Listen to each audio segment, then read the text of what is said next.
મિત્રો આ છે પીપળવાનું તળાવ. હજી પાણી ભીરું છે, વાંધો નથી આવે એમ. આપણી વાડીએ ઘઉં તો પાકી જાય ફર્સ્ટ ક્લાસ. તળાવ ભીરું હોય ત્યાં સુધી અમારે પાણીની ઉપાધિ નહીં. તો હાલો હવે દઈ વાડીએ આટો મારી લઈએ એક પાછો.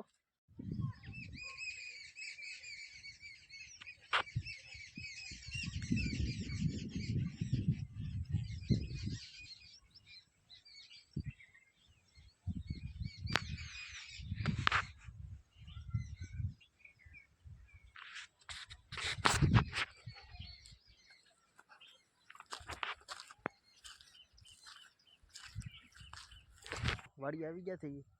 તો વાડીએ આપણે થોડીક અડધા વીઘાની મકાઈ કરી હતી. તો મકાઈ સરસ મજાની ઉગી ગઈ છે. આપણે ભેહુંના સારા માટે જો બતાવું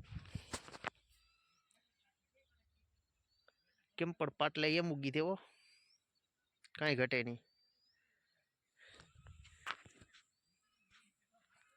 સરસ ઉગી ગઈ છે. આપણે બકાલામાં આટો મારી લીધો છે. સરસ મજાની સોળી ઉગી ગઈ ને તો શીંગું આવી ગઈ છે ફર્સ્ટ ક્લાસ, કાંઈ ઘટે નહીં. જુઓ એક નંબર સોળી આવી છે. મહી આવી ગઈ લાગે, એમાં દવા મારવી પડશે ભાઈ. સોળી પણ એમ જામી ગઈ છે. ફર્સ્ટ ક્લાસ હો, કાંઈ ઘટે નહીં.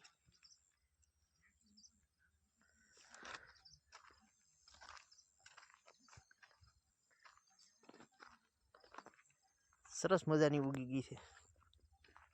આ છે ધીરું, આપણે કેટલું ખાવા માટે વાવ્યું હતું. સરસ મજાનું ઉગી ગયું અને ફર્સ્ટ ક્લાસ દાણા આવી ગયા છે. કાંઈ ઘટે નહીં હો ભાઈ જીરામાં. તો સામે છે ઘઉં પાકી જશે. હવે હુકાવા માંડ્યા છે. તો હવે તૈયારી કરીશું કા વાઢવાની, કાઢવાની, કા મશીન મારવાની. અને આ છે શીણામાં હવે ફર્સ્ટ ક્લાસ પોપટા બેસી ગયા છે. બસ હવે 10-15 દિવસની વાર છે એટલે ઓળા ચાલુ. હા મિત્રો, આ દૂધિયાના વેલા ચડી ગયા છે અને ફર્સ્ટ ક્લાસ દૂધિયાના સીસા મળ્યા છે આવા દૂધીના. તો આપણે નવું બકાલું હવે ચાલુ થઈ જવાનું છે વાડીએ. દૂધિયા છે, તુરિયા છે. જુઓ આ તુરિયાનું બી છે, કાંઈ ઘટે.